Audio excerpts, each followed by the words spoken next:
Assalamualaikum warahmatullahi wabarakatuh. Alhamdulillahi wa kafa wassalatu wassalamu ala rasulillahil mustafa wa ala alihi wa ashabihi wa mawala. Allahumma salli wa sallim wa barik ala Muhammad wa ala alihi wa ashabihi ajma'in, amma ba'd.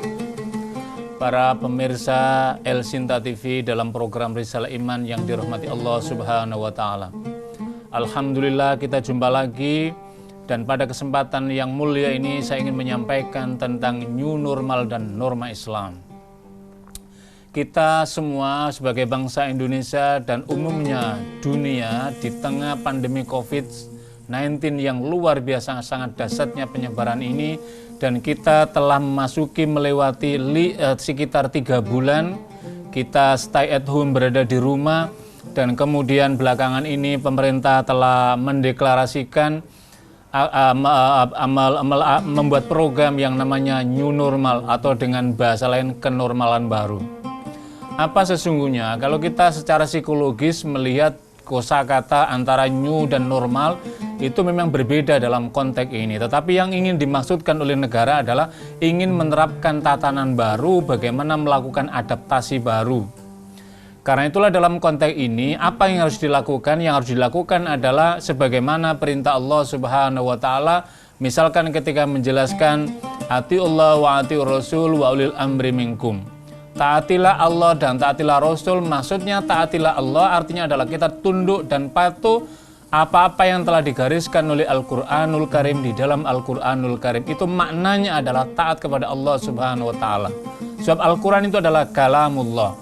Yang kedua adalah ketika kita membicarakan tentang atiur rasul wa atiur rasul, taatilah Rasul, maknanya adalah kita mentaati seluruh ketentuan yang telah Rasul sallallahu alaihi wasallam gariskan di dalam sunnahnya, dalam kitab-kitab hadisnya, dan kemudian dijelaskan oleh para ulama, dan sampailah pemahaman tersebut pada kita dan kita bisa mengkaji dari hadis-hadis Nabi sallallahu alaihi wasallam. Dan yang ketiga adalah wa ulil amri minkum. Di kalangan para ahli tafsir ada yang mengatakan begini, mengapa ketika taat kepada Allah menyebut atiullah dan taat kepada Rasul menyebut wa atiur rasul, dan ketika pada ulil amri tidak menggunakan wa atiulil amri? Ada perbedaan yang sangat mendasar. Ketaatan kita kepada Allah bersifat mutlak tanpa ada hal lain. Mutlak karena Allah adalah al-haq, zat yang maha benar, dan kebenaran mutlak dari Allah Subhanahu wa Ta'ala, maka ketaatan ini juga bersifat mutlak kepada Allah Subhanahu wa Ta'ala. Dan juga waktu Rasul menggunakan kata ati untuk menunjukkan atof yang ditunjukkan kepada menyebutan atiullah tadi, maknanya adalah ketaatan kepada Rasul bersifat mutlak juga, mengimani bagian dari keimanan amantu billahi wa rusulihi wa kutubihi, beriman kepada Allah, kepada Rasul, dan pada kitab-kitabnya. Tapi ketika ulil amri tidak menggunakan wa'ati, maknanya adalah ketaatan kita kepada ulil amri, kepada pemegang kekuasaan, itu bersifat wajib sepanjang perintah-perintah penguasa atau pemerintah itu tidak bertentangan dengan hukum Allah dan hukum Rasul Sallallahu Alaihi Wasallam yang termuat di dalam Al-Quran dan Sunnah Rasulnya. Nah, dalam konteks kehidupan kita ini, betapa kita selama 3 bulan dari sejak tanggal 20 Maret atau tepatnya tanggal 27 Maret, masjid-masjid di seluruh Nusantara, di seluruh Indonesia ini, dan bahkan dunia Islam semua juga menyatakan lockdown masjidnya, tidak ada jamaah yang bersifat berkerumun, dan orang kemudian dialihkan jamaah tersebut di rumah masing-masing, tak terkecuali kewajiban yang berupa wajib sekali, yaitu sholat Jumat orang di rumah. Dan betapa ada kerinduan yang luar biasa ketika pemerintah menyampaikan ini kita akan memasuki new normal, jadi kenormalan baru yang maknanya adalah ada adaptasi baru, ada transisi baru, orang kemudian diizinkan untuk melakukan sholat Jumatan. Betapa semangat dan spiritualitas yang meningkat. Saya menyaksikan tidak jarang orang berderai air mata, ada kerinduan. Apa maknanya? Maknanya adalah bahwa ketika orang itu sedang jauh dari tempat Allah Subhanahu wa Ta'ala, masjid itu disebut sebagai Baitullah, maknanya adalah orang ingin berdekatan dengan Allah, radius semakin jauh akan ada kerinduan yang luar biasa. Fenomena apa ini sesungguhnya? Ini adalah bagian dari ujian yang Allah berikan. Kaum muslimin tidak boleh kemudian mengatakan, wah ini azab, kita sedang diazab, dikirimi oleh corona. Tidak. Allah tidak menurunkan adabnya kepada kaum mukminin dan umat Nabi Muhammad SAW sudah ditangguhkan, nggak ada lagi adab. Yang ada adalah fitnah, ujian, dan juga musibah. Inilah yang menjadi penting untuk kita pahami. Karena itulah kemudian dikenal ada istilah protokol kesehatan. Apa itu protokol kesehatan? Yaitu ketentuan-ketentuan dalam kaitan dengan bidang kesehatan, terutama menghadapi corona ini dengan sekian panduan. Di antaranya misalkan ada social distancing, jaga jarak sosial kita. Bukan berarti kita merenggangkan kehidupan sosial, sama sekali bukan. Tetapi kerumunan sosial ini yang dibatasi supaya tidak ada penyebaran COVID yang luar biasa. Sudah 3 bulan saja sekarang ini masih terjadi peningkatan. Ini maknanya dalam konteks ini. Yang kedua adalah physical distancing, jaga jarak fisik kita. Mungkin 1,5 meter, tetapi idealnya adalah sampai 1 meter. Ini dalam rangka membatasi tadi itu. Kita bisa social distancing, kita bisa physical distancing, tapi yang tidak boleh adalah distancing kepada Allah Subhanahu wa taala, menjaga jarak dengan Allah Subhanahu wa taala. Kata Allah Subhanahu wa taala, ini yang dimaksud dengan norma Islam. Kalau tadi new norma, ini norma Islam. Yaitu apa? Maknanya adalah bahwa ada norma ajaran agama yang menyatakan bahwa Allah itu lebih dekat daripada min hablil warid, dari urat nadi maknanya adalah, dari urat tenggorokan maknanya adalah apa yang terbersih dalam hati kita. Allah Maha mendengar. Jaga jarak, social distancing itu dalam pandangan norma agama adalah apa? Karena ini adalah wabah, ini virus yang membahayakan, yang dalam kaidah fikih disebut dengan dzaror atau dziror, membahayakan dan menimbulkan bahaya. Maka kemudian hadis Nabi mengatakan la dzarara wa la dziror. Orang tidak boleh membahayakan orang lain, dan juga orang tidak boleh jatuh dalam bahaya. Kita nggak boleh menularkan orang lain, dan orang lain juga nggak boleh menularkan atau tertular pada kita. Jadi Al-Quran juga menyatakan wala tulqu biaidikum ila tahluka. Jangan engkau hancurkan dirimu di dalam kebinasaan. Lah kendati pun pemerintah sudah menyampaikan ini kita sedang transisi, ada istilah sedang adaptasi, ada istilah sedang new normal, kenormalan baru. Maknanya adalah yang selama ini at home tinggal di rumah dibuka pelan-pelan, 50% kerja di kantor, mulai keluar, jalanan juga sudah mulai padat. Maknanya jangan sampai ini kita lepas kontrol, out of control dalam kendali protokol tadi. Maknanya adalah kita mengikuti kenormalan baru, tetapi juga kita mengikuti bagaimana norma Islam. Norma Islam adalah menjaga kemaslahatan, jangan sampai menimbulkan kemudaratan. Ini yang lebih penting dalam kehidupan kita sehari-hari. Kalau begitu apa yang harus dilakukan?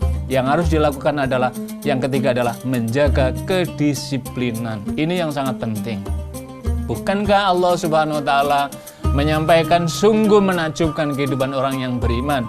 Mereka senantiasa merapatkan barisan, maknanya adalah berdisiplin. Para pemirsa, mari kita ikuti pesan-pesan berikut ini.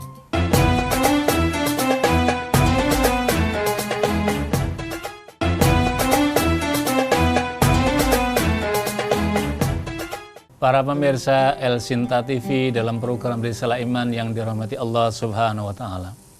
Kita lanjutkan bahwa yang ketiga setelah tadi social distancing, physical distancing, yang ketiga adalah menjaga dalam kenormalan baru ini adalah melanjutkan kedisiplinan. Jangan sampai setelah 3 bulan, 2 bulan penuh kita kemudian stay at home, kemudian dilanjutkan lagi stay at home bulan yang ketiga bersamaan dengan bulan puasa. Dan bulan puasa Ramadan ini adalah mengajarkan tentang kedisiplinan, disiplin menjaga waktu, disiplin dalam makanan, disiplin pergaulan, disiplin lisan.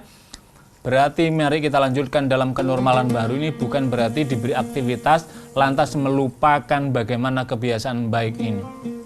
Kata Rasul sallallahu alaihi wasallam, min husnil islamil mar'i tarkuhu ma la ya'nihi. Di antara tanda orang muslim yang berkualitas itu adalah meninggalkan sesuatu yang tidak mendatangkan manfaat. Lah dalam kehidupan kenormalan baru ini maka harus kita jaga.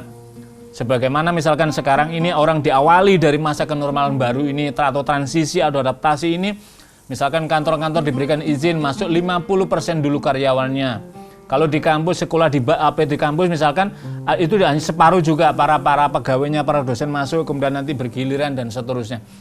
Begitu juga di dalam transportasi umum. Kadang-kadang kita tidak berdisiplin.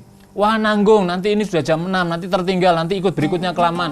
Maka kemudian memaksakan, mari kebiasaan lama itu dalam kondisi pasca COVID ini, meski kita adaptasi. COVID telah mendidik banyak orang untuk melakukan refleksi diri, menggantungkan diri, menata hidupnya, merefleksi kehidupannya. Di antaranya adalah berdisiplin tadi itu, menjaga jarak dan seterusnya tadi itu. Berikutnya adalah berdisiplin menggunakan masker. Penutup mulut ini menjadi penting sekali. Karena apa? Karena para medis protokol menyebutkan jangan sampai misalkan kayak berbicara atau kemudian ngobrol dengan orang yang lain. Sekarang di kereta tidak diizinkan saling ngobrol. Karena takut dropletnya ini kemudian memuncratkan dan kemudian kalau orang tadi sedang sakit, apalagi OTG, orang tanpa gejala yang kata medis sangat banyak, ini menjadi sangat penting sekali. Tetapi di balik itu sesungguhnya norma Islam mengajarkan apa filosofi kemudian kandungan yang bisa diambil. Orang menutup mulut dengan masker, maknanya adalah menjaga lisan, jangan sampai lisan kita ini membicarakan hal-hal yang buruk, hal-hal yang tidak baik, menggosipin dan lainnya. Itu pendek kata dalam konteks untuk di situ. Berikutnya kedisiplinan, berupa kedisiplinan adalah rajin mencuci tangan dengan sabun. Apalagi menurut kaidah medis sekurang-kurangnya adalah 20 detik, bukan 20 menit. Kalau 20 menit itu namanya orang mandi, berlama di situ. Tetapi ini adalah 20 detik, maknanya adalah ada protokol, cara suci, cara dan seterusnya. Apa yang digambarkan oleh Nabi? Nabi SAW pernah bercerita di kalangan para sahabat, kemudian berkata begini, wahai para sahabat, bagaimana menurutmu? Andai kata kamu punya rumah, kemudian di dalam depan terasmu itu ada sungai yang mengalir airnya, dan kemudian engkau mandi satu hari itu 5 kali, apa yang terjadi? Kemudian para sahabat menyampaikan, ya Rasulullah, tentu orang tersebut sangat bersih ya Rasulullah karena dia mandi 5 kali. Apa maknanya? Maknanya adalah Nabi menyebut dengan konteks waktu 5 kali tadi itu adalah maksudnya 5 kali kaum muslimin menunaikan sholat, dan sholat itu mengharuskan syaratnya itu adalah berwudu, yang berarti bersuci, hidup bersih, dan ketika bersih otomatis berarti mencuci tangannya. Subhanallah, inilah salah satu kandungannya terpenting. Dan karena inilah yang harus menjadikan kebiasaan. Jika di rumah kita menggunakan sabun dan kemudian bersuci, maka nanti ketika dalam kehidupan sehari-hari juga mesti itu harus tetap kita jaga, karena kita dalam konteks new normal, kenormalan baru dalam konteks kebijakan negara. Tetapi agama telah menuntunkan orang menaruh dalam konteks ini adalah hidup bersih. Apa maknanya para pemirsa? Maknanya adalah ketika tangan kita cuci, ini simboliknya, filosofinya adalah tangan ini maknanya adalah menjaga sesuatu yang bukan hak kita, jangan sampai tangan kita mengambilnya. Begitu juga menjaga tangan kita. Mungkin ada di antara para pemirsa yang sedang dikaruniai kemuliaan oleh Allah, menjabat suatu jabatan atau punya posisi yang tangannya nanda tangani dengan angka-angka yang fantastis, maka tanda tangan tadi mesti harus diperiksa. Benarkah yang saya tanda tangani ini?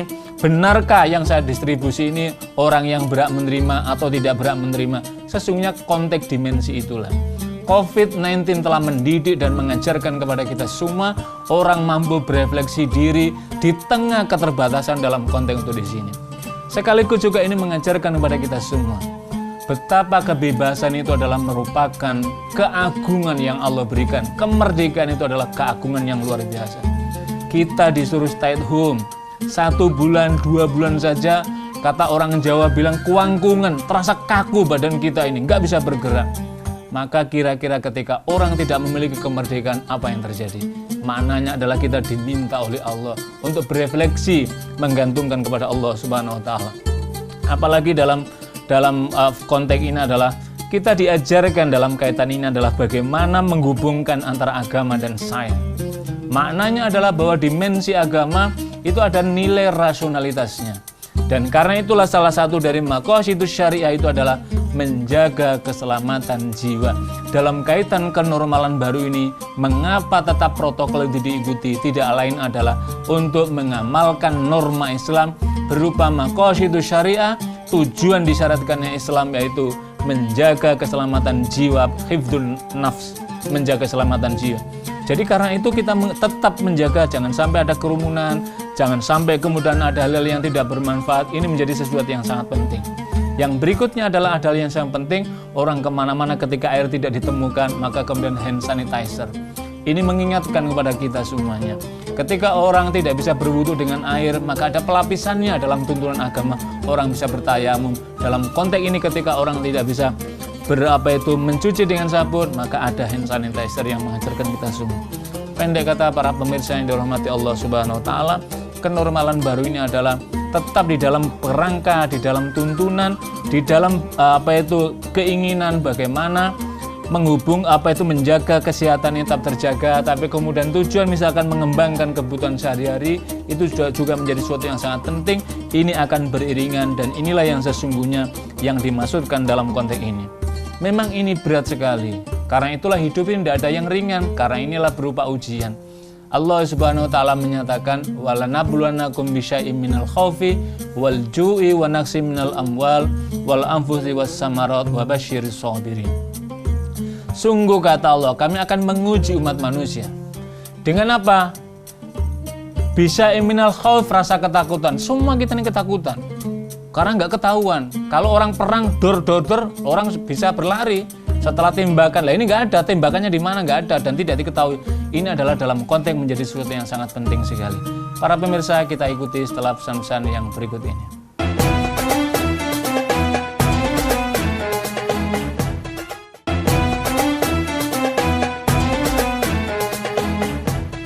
Para pemirsa El Sinta TV dalam program Risalah Iman yang dirahmati Allah Subhanahu wa taala. Pada segmen yang ketiga ini kita melanjutkan tentang hal-hal apa saja yang terkait dengan praktek dalam kehidupan kenormalan baru ini dalam konteks beribadah. Tentu ketika kondisi kita normal, maka hukum wajib itu wajib dilaksanakan. Artinya ketika orang sholat jamaah di masjid, orang sholat Jumat di masjid, maka kemudian orang imam akan memimpin dan menyampaikan sawu sufufakum, lurus dan rapatkanlah shaf. Maka dalam sekarang ini dalam konteks adalah mungkin tidak itu yang kita sebutkan, tetapi luruskan dan renggangkan shaf kalian. Mungkin ada orang yang bertanya, Ustadz ini tidak boleh karena perintah Nabi itu adalah merapatkan shaf. Kenapa ini merenggangkan? Sementara kalau shaf itu renggang, maka berarti antara kerenggangan antar satu jamaah dengan satu jamaah, maka itu berarti diuni setan. Kalau begitu sekarang ini setan tinggal di mana-mana di masjid karena posisi shaf renggang. Tentu hukum itu akan melihat bagaimana keadaannya. Di dalam hadis Nabi, dalam kaidah usul menyampaikan, al-hukmu yadurru ma'illati. Hukum itu mengikuti ilatnya apa yang menjadi penyebabnya. Yang terkait dengan bil azmina wal amkina, terkait dengan zaman, ruang, waktu, dan konteks tempatnya di mana. Rasul menyampaikan sawu suhufakum itu kondisi normal, tidak ada persoalan, tidak ada wabah, tidak ada apa-apa. Tapi ketika ada wabah, maka kemudian para ulama, dan ulama ini adalah notabene al-ulama warasatul anbiya, pewaris para nabi, mengerahkan seluruh kemampuan ilmunya dan kemudian melahirkan ijtihad baru, dan sampai pada titik ijtihadnya, produk ijtihadnya adalah yaitu tadi memahami maqasidus syariah. Abu Ishaq Asy-Syatibi, seorang ulama Andalusia terkenal, mengarang kitab Maqasidus Syariah fi Usulis Syariah, itu menjelaskan di antara ada 5 tujuan pokok di syariat Islam. Yang pertama adalah hifdzuddin, menjaga agama, hifdzun nasal, menjaga jiwa, hifdzul akal, menjaga akal, kemudian ada hifdzun nasal, menjaga keturunan, dan hifdzul mal, menjaga harta benda, atau hifdzul irmi, menjaga kehormatan. Lah, pada konteks yang kedua inilah mengapa shaf tadi direnggangkan, itu dalam rangka menjaga keselamatan jiwa. Yang oleh protokol kesehatan menyampaikan bahwa yang paling aman jarak untuk menjaga memutus mata rantai penyebaran COVID itu adalah jaraknya minimal 1 meter, syukur-syukur 2 meter. Sehingga Dewan Masjid Indonesia dan juga edaran PP Muhammadiyah menyebutkan, maka misalkan masjid ini kalau di jarak 1 meter, maka kira-kira dengan sebelumnya hanya menampung 40% saja. Maka kemudian jamaah harus paham bahwa ini karena hanya berjarak 1 meter, otomatis hunian masjid ini hanya 40%, maka ketika yang 60% menyaksikan datang ke masjid kemudian, oh ini kok renggang, lantas bukan masuk, bukan. Maka mesti harus bersabar. Inilah yang dimaksud dalam konteks beragama juga, as-sabr itu menempati yang sangat penting sekali. Imam Al-Ghazali menekankan bahwa pelapisan rukun iman penjalankan iman itu adalah as-sabru, kesabaran yang sangat penting sekali. Lah, sabar ini menjadi penting, disiplin ini tadi itu. Jadi ketika ada tadi itu, kenapa? Karena pertujuan yang terpenting itu adalah daf'ul mafasid muqaddamun ala jalbil masolih atau ala jalbil manafi. Mencegah mudarat itu harus didahulukan daripada mengambil manfaat. Sholat jamaah di masjid, sholat Jumat di masjid, sholat merapatkan soft itu adalah maslahah, manfaat.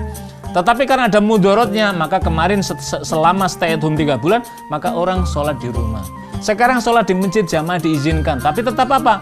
Softnya direnggangkan. Padahal merapatkan soft itu kemuliaan, iya. Tetapi karena ada unsur tadi tidak boleh terjadinya penularan virus, maka orang berjarak. Itu yang dimaksud dengan daf'ul mafasid, mencegah terjadinya mudarat yang terjadi pada kehidupan manusia, itu didahulukan daripada mengambil manfaatnya. Ini hal yang sangat penting sekali. Orang kemudian bertanya, Pak, apakah norma Islam semacam ini dengan memahami situasi norma baru ini apa nggak bertentangan? Tidak ada yang bertentangan. Jadi kita mengamalkan sesuatu ini, sesuatu yang sebagaimana mestinya, itu juga sunnah Rasul SAW dalam kondisi normal. Tapi ketika kondisi abnormal atau sekarang memasuki era new normal dan belum normal, maka ini juga bagian sunnah berikutnya. Jadi ketika orang diwajibkan sholat Jumat di masjid, tapi karena ada wabah beberapa waktu yang lalu, orang sholat di rumah, maka kemuliaan sholat di rumah tidak akan mengurangi kemuliaan ketika orang sholat di masjid, karena kondisinya adalah darurat. Kaidah usul mengatakan, al-dararu yuzal, terjadinya kemudaratan itu harus dihilangkan, itu adalah dalam konteks untuk memahami ini. Ini sangat-sangat penting sekali. Inilah yang bagian dari kenormalan baru, kemudian dikaitkan dengan apa itu norma Islam. Norma Islam sangat membimbing sekali. Karena itulah salah seorang Syekhul Islam, Ibnu Taimiyah, menyebutkan al-Islamu sholihun likulli zamanin wa makanin. Islam itu senantiasa bisa beradaptasi dengan ruang dan waktu. Sekarang waktunya COVID, sekarang zamannya COVID, maka Islam juga akan bisa menyesuaikan. Islam akan bisa beradaptasi. Inilah bagian daripada bagaimana nilai-nilai Islam itu membawa rahmatan lil alamin dalam kehidupan umat manusia. Para pemirsa yang dirahmati Allah Subhanahu wa taala, karena itu kita nggak boleh sebagai umat Islam berkecil hati, wah saya nggak bisa begini, nggak bisa begitu. Ini adalah bagian daripada ujian yang Allah berikan kepada kita. Bukankah umat-umat yang telah lalu juga Allah menguji, sebagaimana tadi menjelaskan, walanabluwannakum bisyai'in minal khaufi wal ju', diuji dengan rasa ketakutan, diuji dengan kekurangan pangan, diuji dengan adanya kematian, dan kita melihat bagaimana korban kematian dari COVID yang luar biasa. Mengerikan, bagaimana nggak mengerikan, orang meninggalnya nggak bisa dikuburkan bersama keluarga, harus petugas pakai hazmat itu.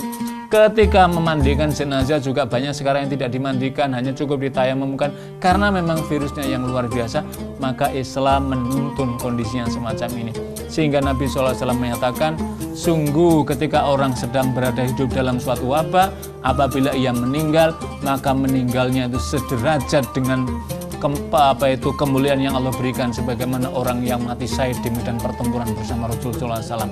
Begitu juga orang yang selamat di dalam kehidupannya ketika wabah, itu juga mendapatkan kemuliaan sebagaimana berperang di medan pertempuran bersama Rasul, artinya adalah dalam kesyahidan atau mendapatkan pahala syahid meskipun kita masih hidup.